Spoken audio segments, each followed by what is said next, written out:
creepy Lyft driver. I live in a city with a public transportation system.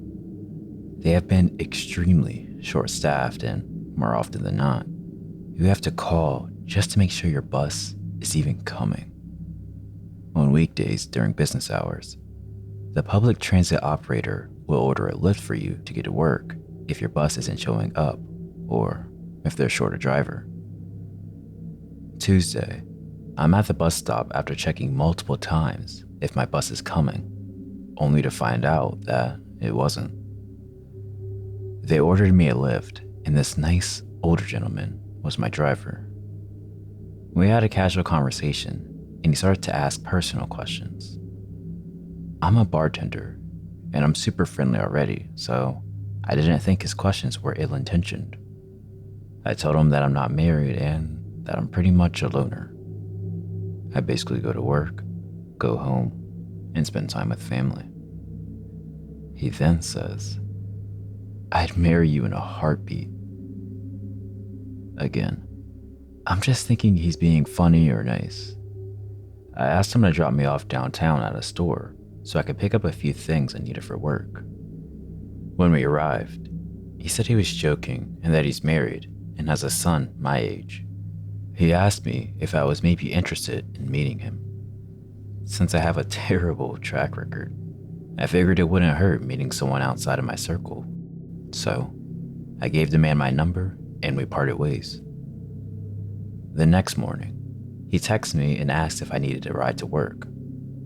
I told him he didn't have to do that and that I was sure my bus was still running today. He said it would be his pleasure and he'd pick me up at my house at 3 p.m. Then, about an hour later, he asked if I wanted to have lunch with him before work. I told him I was busy and that I couldn't do that. He said, "Okay, see you at 3.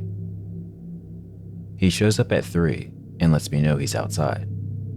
While I'm finishing getting my things together, I open the door and he's starting to walk up my stairs to my house. I told him I was ready and we could head downtown.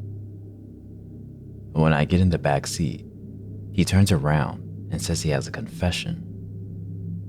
He told me, from the time that I took off my mask, his heart danced like a butterfly. He said that he hasn't been able to stop thinking about me since that day, and that he'd love to spend time with me, and that he'd pay me for my time if I spent a day with him. That's when I started to feel super uncomfortable. The whole ride was making me cringe, but I told myself, it's safer to play nice than to freak out. He continued on the entire ride about how he loved me at first sight and wanted to make me his Lebanese queen. As we got closer to downtown, I started to feel relief. He dropped me off at my hotel and said, "See you tomorrow." That evening at work, I checked my phone after a bus happy hour and he's texted me a couple of times. He sent me a picture of the hotel and said he'd wait for me to get off to give me a ride home. I told him I already had a ride, but thanked him anyways. Thursday morning, I'm out running errands with my mom and sister. He texts me and asks me how early he can pick me up because he can't stop thinking about me.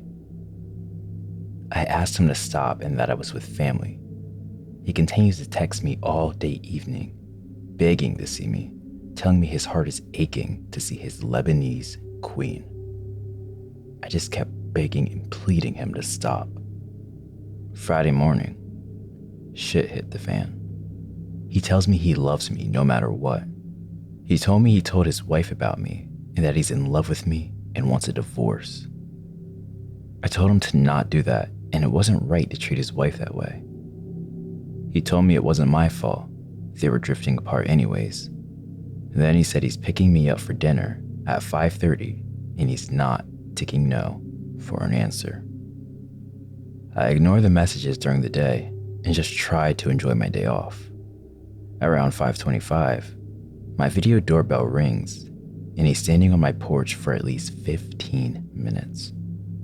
I told him I wasn't home and that he should leave. He continues to text me and begs to come pick me up from my parents. In reality, I was home the entire time, but I was too afraid to let him know that. I eventually called the non-emergency police station, but he had already left by the time I got through. I filed a general report, but they can't really do anything unless he's standing on my porch threatening me. They advised me to report it through Lyft, so I did. It was all just so extremely creepy. Thankfully, I haven't heard anything since then.